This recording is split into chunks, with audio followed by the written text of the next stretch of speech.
Thank you to all who have joined us today for the webinar focusing on oral health research priorities as part of our strategic planning exercise for the Institute of Musculoskeletal Health and Arthritis. My name is Nicole Seitz-Keller, and I am the Assistant Director with the Institute. Today's webinar will be led by our Scientific Director, Professor Karim, and we will be joined by Dr. Elham Emami and Dr. Alain Moreau, who are both members of our Institute Advisory Board.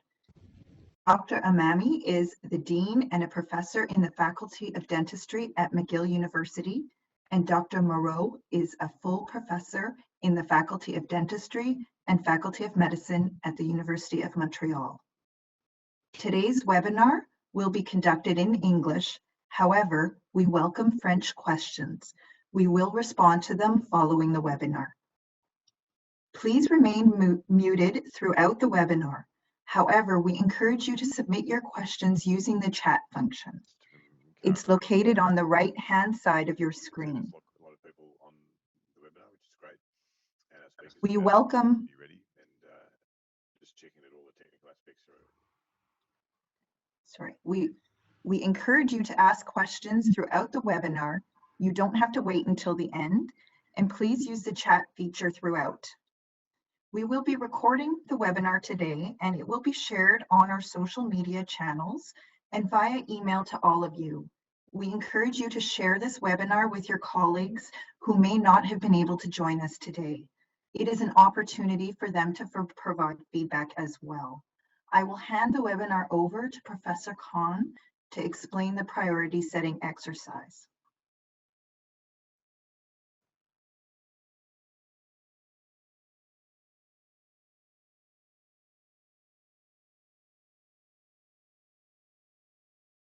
Are you online and ready to go? Hello?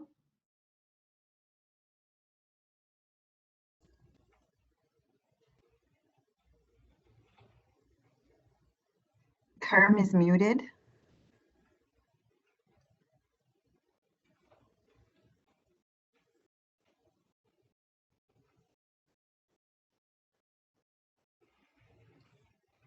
I'm unmuted now. Is that correct, Tanya?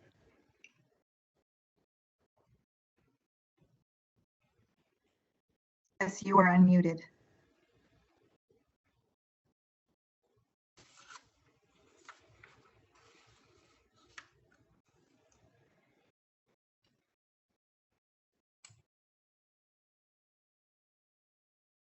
Karen, we can't hear you.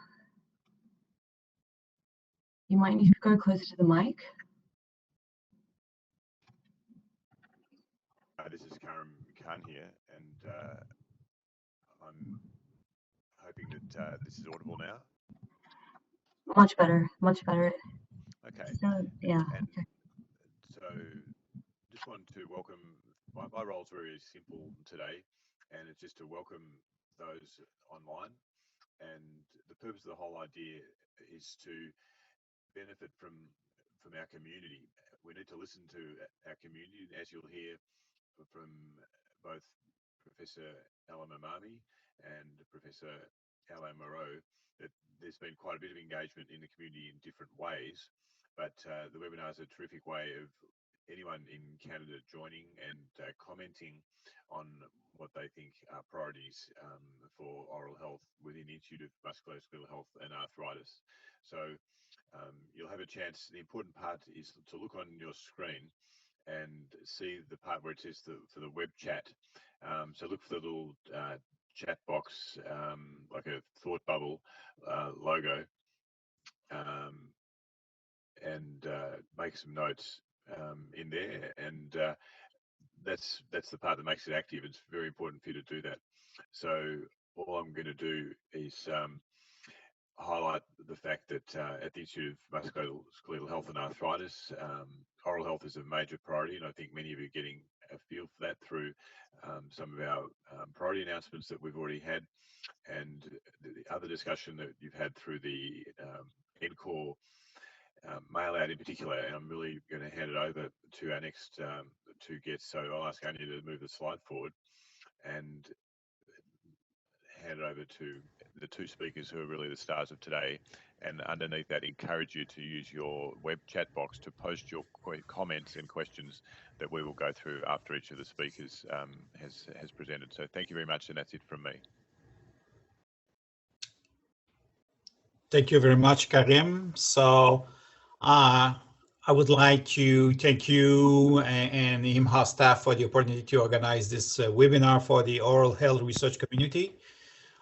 We did through the Network for Canadian Oral Health Research (NCORE) a survey to better understand and further define the oral health research priorities. So on this slide, you see the respondent characteristic. So we did the survey during March and April, and we have about 254 responses. 170 were completed and 84 partial. So it was a very long survey, and I apologize for that, but I think it was essential. So you can see on this slide the characteristic in terms of gender, geographical location of research. Also, the years of experience. So 68% were a faculty member with over 10 years of experience. 90% were trainees and 12% others, so patient, affiliate staff, other oral health related professional. And also, I would like to point you that we asked whether the respondent got either a salary award of a research grant from CIHR during the last 5 years, and 50% say yes, but 50% say no. So, and also for the trainees, so 21% got a scholarship and 79 known. So this is are pretty good indicators about where we are, and we will need to pay attention about those numbers for the futures. You can see also at the bottom of this slide the representation of the different fields. So in terms of biomedical research, clinical research, knowledge transfer, implementation research, population and public health, and health service and policy, so that are covering the CIHR pillars. So which is relatively interesting, because we have a lot of researchers or people interested about key and population and public health research as well. So I think we are well balanced in terms of oral health research community, in terms of interest, which is also a challenge to integrate all these researchers with such a diversity of interest, but I think it's also a big asset for IMHA and CIHR. Next slide.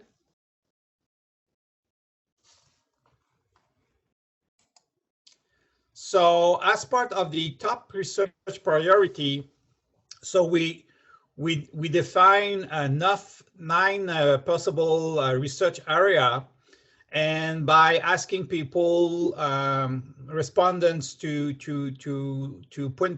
pinpoint their priority number 1, 2, or 3. So we develop a weighted score. So a priority 1 give more points as opposed to priority 2 and 3. So this explains the weighted score that's being generated, and you see the number of respondents and also the percentage. So the first 3 in yellow in your slide is about the oral health research in vulnerable populations, which is include also indigenous people oral health. In the second priority, based on the respondent of this survey, is about population, public health, and prevention. And the third one is about inflammation and oral health.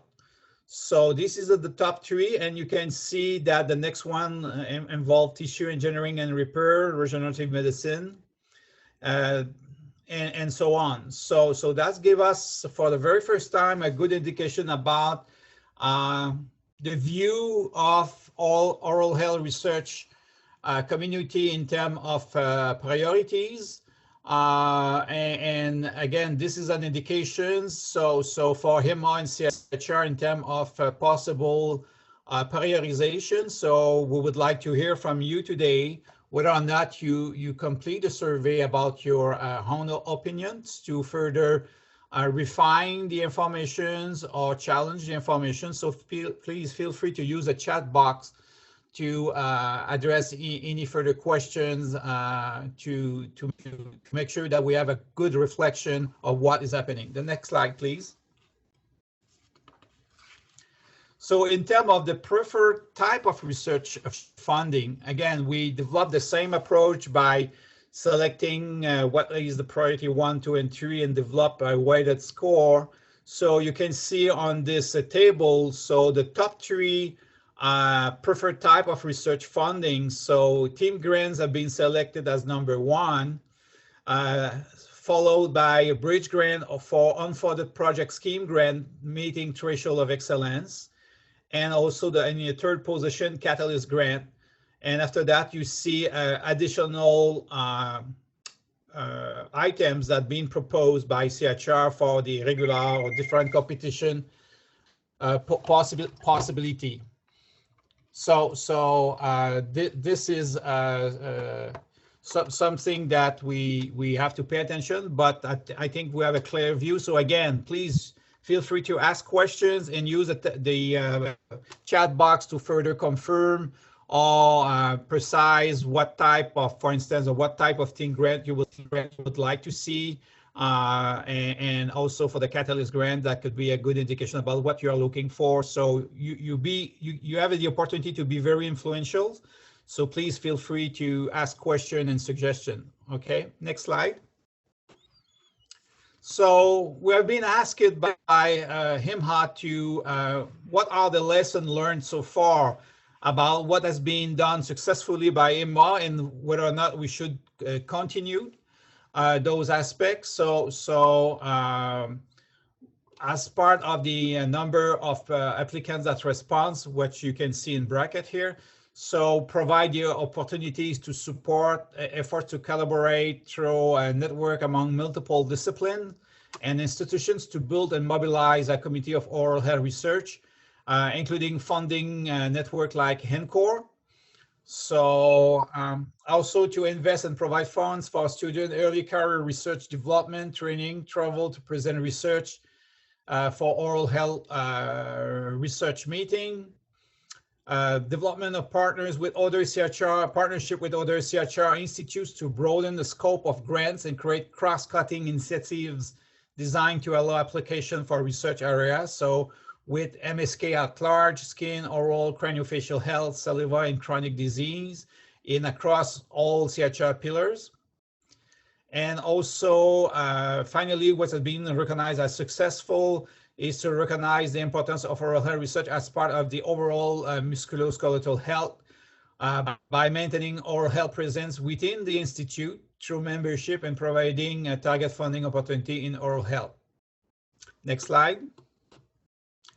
So as part of the lesson learned, what has been, again, done successfully and should be continued, allocation of funds to priority-driven oral health research, and some of our respondents provide recognition through CIHR Gold Leaf, provide Bridge Award for unsuccessful but meritorious grant application, recognize need for more knowledge transfer dissemination activities, and also as part of other suggestion and comments, upholding high standards for grant review award process, supporting the most highly rated and impactful research. So this this comment is related to that we recognize that the peer review panel seems to be performing at the highest standards possible, and also patient-oriented initiative where patients are involved in forming the research process has been a success for IMHA. So all these 4 initiatives seems to be appreciated by some of our respondents. Next slide, please. So now I will let Dr. Elham to address you about the other lesson learned. Yes, hello, this is Elham Emami, and I will share with you some of our researchers' perspective on what has not been impactful in regard to IMHA initiatives. According to them, large multi-institutional initiatives may be more beneficial to some group of researchers, most specifically senior researchers, and also may not be relevant for many of them, including early career researchers. They also highlighted that there is a lack of attention to specific research such as craniofacial health and oral health diseases, as well as patient care in this field. They were also concerned about lack of support for funding research in dental education and knowledge transfer activities. Next slide, please. Next slide. When we asked them what are major threats to oral health research that IMHA needs to be aware of, they answered that there is still continued philosophy that the mouth is not part of the body and oral health research is not a priority. They expressed that oral health research capacity is declining due to talent drain and not enough fund to sustain the oral health research. They also highlighted a gap in expertise in oral health research in regard to CIHR review committees and recommend to add people who have enough knowledge and expertise in this field. Please, next slide. They had few recommendations for IMHA, and these included seeking non-traditional sources of funding, encouraging matching funds, and creating new partnerships. They also recommended to engage governmental policymakers to address oral health needs of the population and to improve public awareness on the association between oral and general health. They also mentioned that we need to increase our building capacity in training of the clinician scientists. They also expressed that there is a need to establish again dental science committee. Next slide, please. Finally, our research community highlighted the important issues that IMHA needs to take into consideration in terms of oral health research priorities. These include supporting initiatives that address silos between research community, directing funds toward innovation,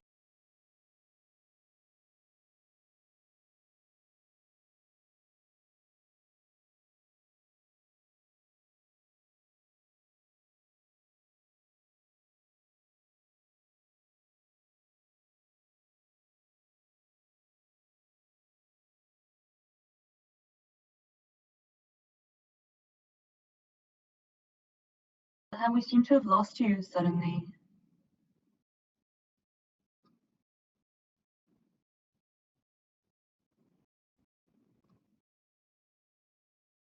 I can hear you, Anya. So I'm going to encourage folks to use the web chat to see if they're hearing me still. I think confirmation of hearing something would be good.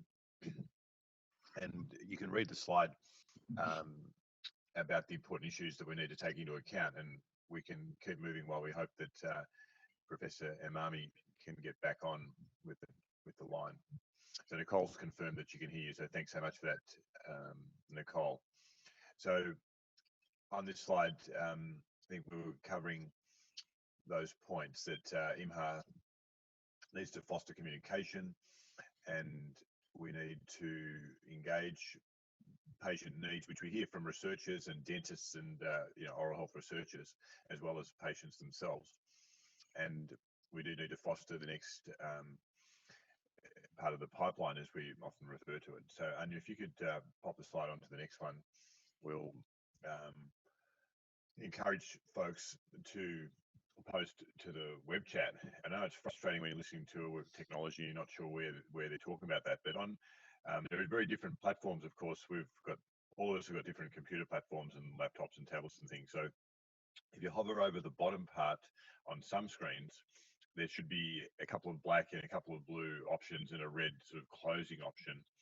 And there's the chat option, the two blue ones. And feel free to jump in there, Anya, with a tip. And so for some people, it's at the top of the screen.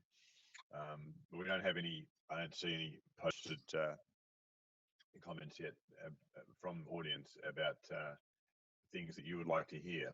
And the purpose is we've got Professor Alain Moreau and me, and hoping Professor Emami to answer your comments or questions. So feel free to please post into the web chat, and otherwise we'll close it off early. So I'm just going to wait 20 or 30 seconds to see if we can get comments in the web chat. And I've had very useful feedback that the WebEx has frozen for Nicole in Manitoba. So the WebEx is not working so well for us. So one practical suggestion might be that we can talk to CIHR about trying to get a nice system that works easily. And this is the 9th of these webinars, and the previous 8, there we go, I can see these questions. You mentioned oral health is declining due to talent drain. So thanks so much for that comment. And I can see the question about developmental disorders of the face. So what we're going to do is I'm going to give Alain the first option. With either of those questions, Alain, so I'm going to stop. There's only one person speaking at a time for those of you listening. So I'll stop and ask Alain Moreau to take either of those two questions, because it's about our guests, Alain and Emma, in the first instance. So I'll mute myself and turn it over.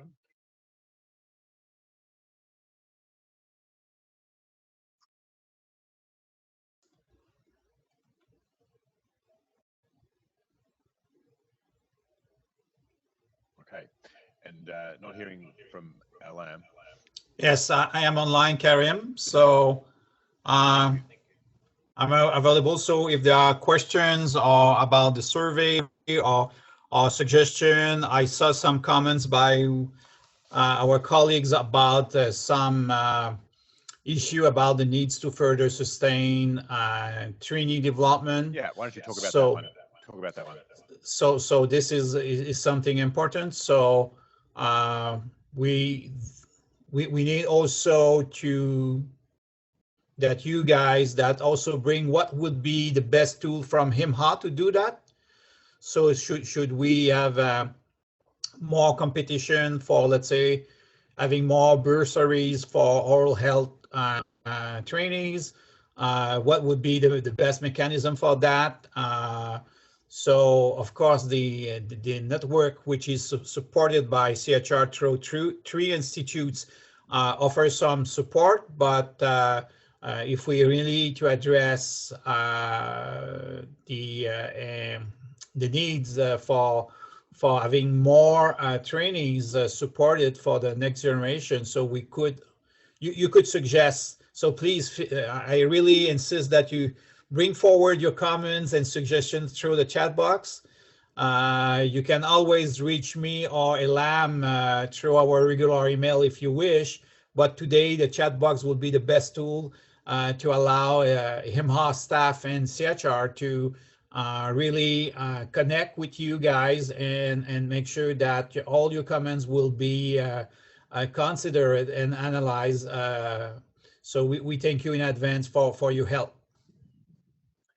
Okay, and we've got Ed Putnam's naming himself, and that's very helpful if you're happy to put your name on with your comments. So Ed is asking about the next steps in relation to the research capacity, I think, is your specific question, Ed. And for those, most community members will know Ed as a senior researcher and previously research lead at UBC. So I think good news that I have for everyone in the community from CIHR is that the president has articulated his commitment to the training program broadly. So that means master's, PhD, clinical scientist for sure, which is relevant for this call, and early career and mid-career. So this President Strong has made that commitment, and the news for folks on the webinar is that he's acknowledged that during the reforms, before we got the $50 million a year extra in the 2018 budget, these things were all the resources were being thrown in to keep the operating grant competition going, and the analogy was that all the furniture was being thrown into the fire to underpin the operating grant at a what we could call reasonable 15 to 20% success rate. And I'm happy to discuss that. So, there's active options being discussed, Ed, at CIHR with funding that came from this government's increase in research funding in 2018, which is extended 2019, 2021. It's a 5-year funding was announced in 2018 budget. So there was nothing in air quotes in the 2019 budget, but that's because the 2018 budget had 5 years of increasing 50 million a year funding for CIHR and health research. So the timing of that is that I expect announcements about that in the fall, excuse me, about awards that should include trainees, but also clinician scientists, where oral health clinicians will definitely be included. So I will wait to see for the checkbox if there's any further questions about that. And then we'll just go to the one about the, in order, we've got the issue about developmental disorders of the face. And I think I can speak to that. And Alain, Moreau, if you want to text me in the background, you could be fine as well if you want to jump in on this one. It's a way of us communicating potentially. But we, as the scientific director, I definitely see developmental, the craniofacial part is part of our mandate, of course. So it's not just teeth. And I'm not a dentist, as most of you know, but I've got a great group of advisors in this field. And so the answer to really, I think, Janice was that we see the craniofacial as definitely part of the IMHA mandate. So I'll stop there, but you can have a follow-up question on that one if you feel like it. And this, about next steps for folks in the community, I was reminded that the CIHR strategic plan is underway right now. And so you should be able to find links to that through the IMHA newsletter, through our Twitter account, through CIHR's homepage, which encourages you to engage with CIHR strategic planning. It's a thoughtful, meaningful approach, which means it doesn't take you 5 seconds to do it. You have to register. But again, none of us in this community should apologise about registering. And then there are 6 elements, including things like strategic funding, things like knowledge translation. And so it takes about half an hour, but I'd really encourage you to get on and engage with that strategic plan, as well as contacting us directly. But you'll have a big voice if you engage with the broad community. So that I'll just got the bit about the NAILA report. So there's a question saying from the NCORE survey. So I'll head this towards Alain about the Gold Leaf Awards, and there's comments about the NAILA report, which I'm happy to elaborate on. So Alain, do you want to take it further about the success of the Gold Leaf Awards in the NCORE survey? Yeah, we don't know. I agree with the comment of the colleague about the Gold Leaf is a recognition of a successful individual and is not really helping to build for the next generation, or although it's very important that oral health individual and successful ones are recognized, and we appreciate that. But I think we need to provide to IMHA some advices and suggestions about mechanisms and tools where we can address some issues. So the comment from Janice about the developmental disorder of the face, we in fact, I would say basic scientists are the ones that are most successful. So they are part of the 50% that got CIHR grant during the last 5 years, as opposed to probably more clinical scientists interested about public health, where it's more difficult, although the field recommend that this as a top priorities. And this has been also part of the way that NCORE receive suggestions to put up our own priorities for that. But nevertheless, we can team up with maybe develop the right bridge, and this thanks to the leadership of Karim with the Institute of Genetics. So because those developmental disorder are really involving genetic disorders, so that can be a good opportunity to team up with this institute and to launch maybe a team grant doing that. So now we're hoping that you guys can see all the possibilities and sometimes create the right opportunities to develop the right bridges between CIHR institutes. And if you bring forward your suggestion, I'm pretty sure that Dr. Khan will be happy to be your voice and to start to talk with his colleagues leading other institutes, because oral health is not limited to IMHA, even though that IMHA is our home.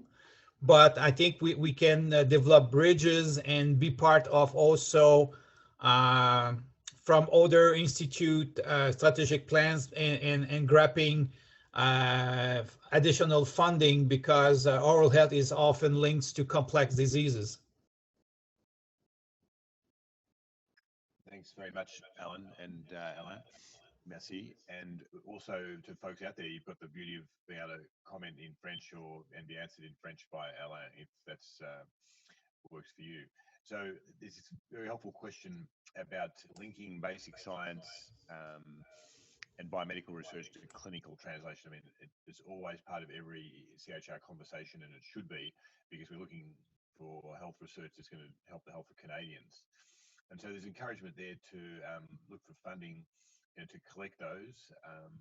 If the person who posted that question wants to give a detail of how they suggested, that would be a perfect use of the webinar. In the University of Calgary, for example, I know that they have competitions where they encourage clinicians and scientists to work together, and you have to have one of these dyads, if I call it that, to be able to apply. And CIHR historically hasn't had that sort of opportunity. We've had catalyst grants, of course, where people can work in various combinations, but you know, we get the principle here in the comment, and thanks for posting it to the chat box. For those of you, if you just sort of got on, the chat box are in blue icons if you hover over the bottom of your screen or the top of the screen in some cases. And so, but be concrete. If you say, you know, we need $100,000 in a catalyst grant, or we need, you know, some other opportunity, feel free to be specific when you say, you know, what sort of encouragement through funding. You know, tell us what specifically you're looking for, what would help, and then we can take action from your suggestions as well. So I'll stop there on that one, and we're waiting to see if anyone else wants to post any other comments. Comments are welcome, or questions. And otherwise, we'll wrap it up at 7:30. We'll give Alain any other comments while I think that has come to mind from these conversations.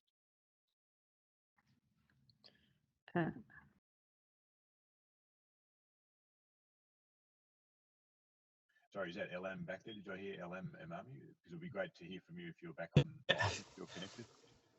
I think there's a pretty good questions that maybe Elham, you could be very helpful based on your expertise as a clinical scientist about how basic biomedical scientists in the field of oral health can connect with the clinicians or clinical research.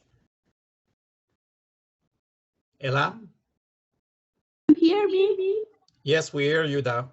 Okay, so I would suggest that CIHR design a new grant, and it would be two-phase research grant. So that phase one would be a biomedical research, a basic science research, and second phase would be a clinical research that is related to the phase one research, or it could be vice versa.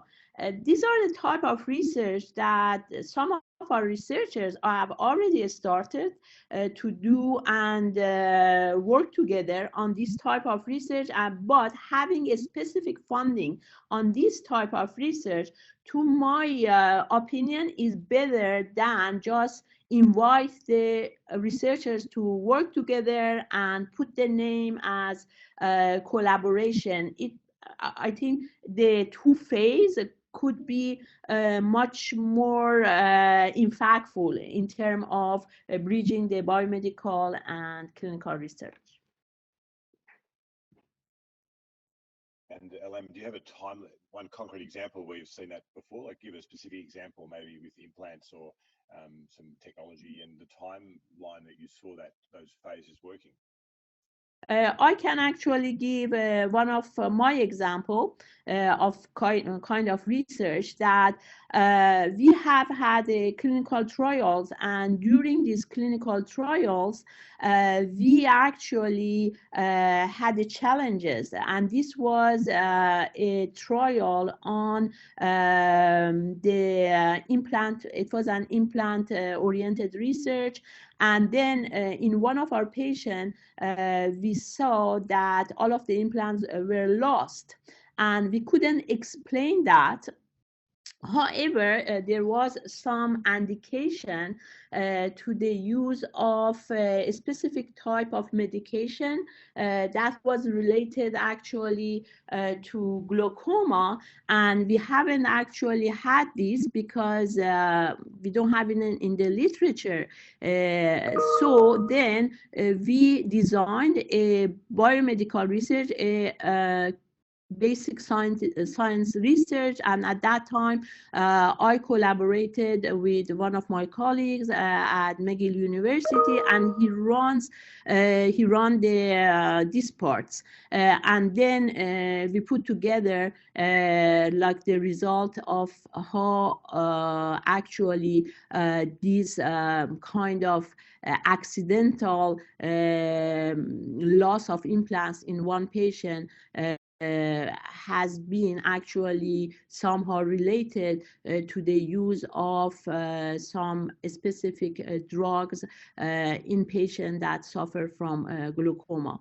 So these are the kind of things that at that time we didn't have any kind of specific grant, but then actually at the end it was like that. It was a phase 1 clinical research, then phase 2 biomedical research. And it could be, but when we want to design this according to our research question, I think it is very, very feasible. There is a good comments also from one of our colleagues, Cecilia, that mentions that whether or not we could find or provide, the IMHA can provide funding through NCORE working groups to encourage collaborative research. So it is true that through NCORE, we create 7 different working groups that are multidisciplinary by nature, involving also trainings and patients. So this is a pretty good suggestion that those working group could apply to different funding initiative by CIHR, because they are also already working virtually right now together, but that can also be a possibility that to be more competitive. So those working groups should evolve and generate per se a specific collaborative research team. So thank you very much, Cecilia, to bring forward this suggestion. And also NCORE could eventually revise its priorities and further support those working group through our own internal initiative as well. Thank you. And while we've got the two of you experts for our community, Elham, you were cut off there for a while. Are there any points that you wanted to make to the listeners right now that you felt you didn't get a chance to make from perhaps your last slide? And I think Anya's taking you back to your slides if you want to check anything there, or other points that have come up while we've been discussing, Elham. I don't have really any other consideration rather than really we should like give more attention to the creation of the next generation of clinician scientists. And previously CIHR had clinician scientist award phase 1 that actually it is closed now, and we have only clinician scientist award phase 2. But having phase 1 also is very helpful to academic institution to look at their upcoming stars, and then encourage them by maybe having a kind of conditional contracts that actually it was the case for clinician scientist award phase 1. So I think it was a very good support, this type of grant and award for clinician scientists, and I would recommend to CIHR to again activate this award.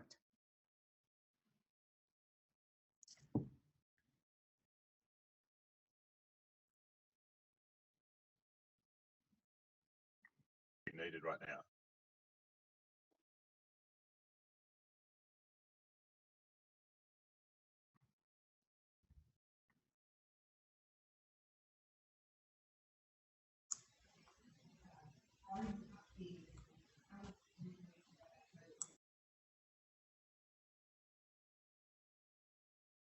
Pop comments under the chat box, please, and then we'll just give Alain and so Professors Moreau and Professors Emami a chance to close if needed. But my take-home message, as you can see, is to use the CIHR strategic plan links, and also any questions, comments to the email address for IMHA, which you can see on the screen right now.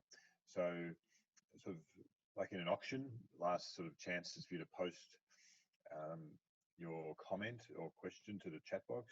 You can sort of put in hold on if you want to write a longer sentence, but otherwise it's a sort of a 3 and 2 and a 1 to close off. I know people have got busy jobs to do, so and just underscoring the fact that a recording of the webinar will be sent out too. So for folks who are in clinic right now, please let them know that they can listen to these points, and the commentary are there. But the big thing I want people to realise is that you can communicate us in a bunch of ways, including email, to have your voice heard. And many will feel that you had that chance through the NCORE survey, and we have that, and we're taking that very seriously, as you can see. So summary take-home message is that we have a bunch of channels that we're open to your comments and input. We do have to make decisions. We can't give a million awards for a million things. We get that, but I'd like you know, I'd sleep well at night if I knew that people knew that there were channels for them to make their comments, and that we've received comments through all our channels that we've opened.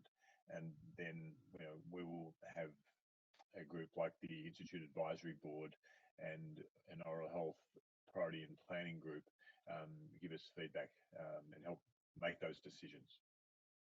Okay, so Alain, last word to you, and then we'll see if Elham has the technology. But Professor Alain Moreau, any last comments from you?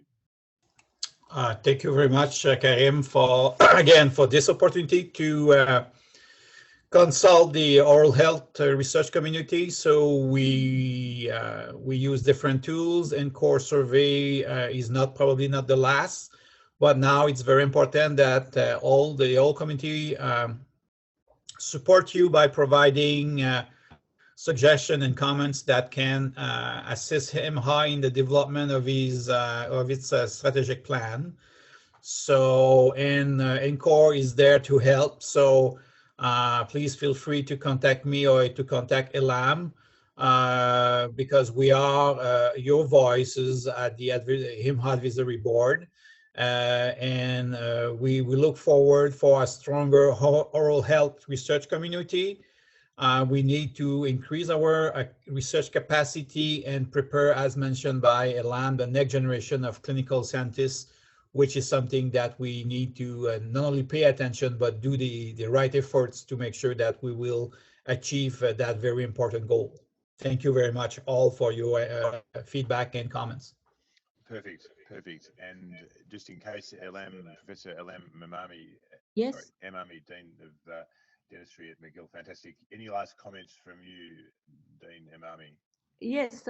Are you hearing me? I am. Yes, hearing you that's well. fine. So I would like to acknowledge actually the efforts of IMHA to support oral health research community, and also as Alain mentioned, we are actually your representatives, so you can contact us with a different way, and we can actually bring your voice to IMHA and CIHR. Next week, we are all in Vancouver for IADR and CADR event, and we hope to see you there, and maybe we could continue our discussion in this great event.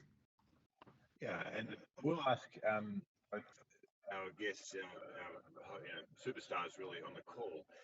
We just do need to comment on the opportunity with the Canadian Health Measures Survey to have oral health examination by dentists as part of that. So I think it'd be remiss of us if it wasn't raised here. It's been raised in other settings in the dental community. So the dental community is aware that in 2007 and 2008, there was an oral health examination process.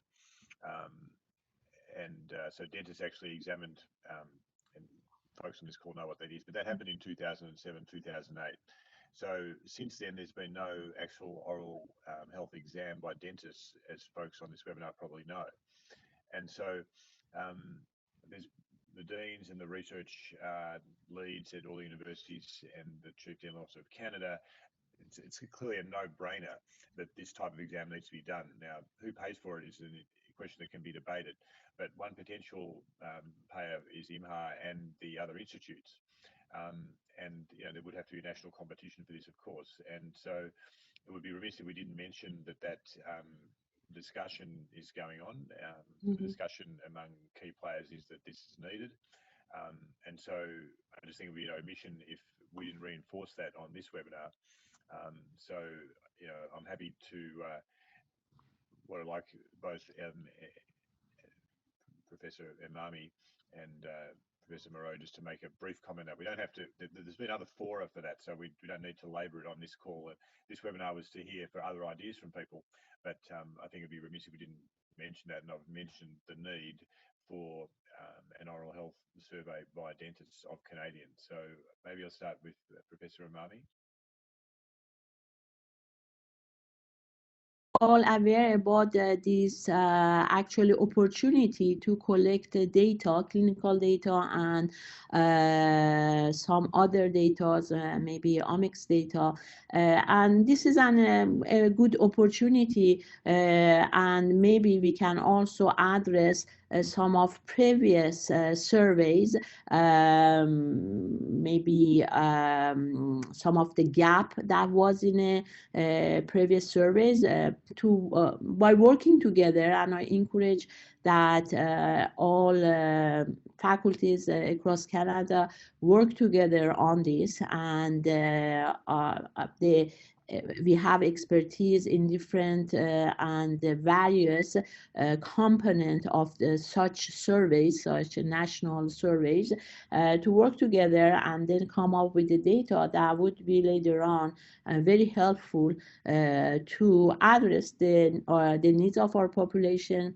I encourage that this kind of survey include really some vulnerable population that we don't have enough data on their actual oral health status and needs. So I think it's a great opportunity. I think we might summarize it there. I would like just to point out that this is not just a public health issue. So this great opportunity open up also what we mentioned before, the collaborations between biomedical scientists and clinicians or clinical scientists, because As mentioned by Elham, this survey will also collect of a lot of biological samples so that can address health issues and can also open up for more hypothesis-driven research project. So I strongly encourage you to see it as a major investment in the field of oral health for improving the health of Canadians, and also to federate the oral health research community, because this will involve all CHR pillars, and I strongly encourage you to be aware about that, to talk to your associate dean research for those that are part of dental school. But also oral health is not limited to dental schools. There's a lot of other faculties, people working in the School of Engineering and other field that are interested about oral health. So stay tuned, because this will be something that will be maybe a game changers for oral health research and also to improve Canadian health. So we need to team up together to really use the most of this exceptional resource that will be available to all of the oral health research community. Thank you.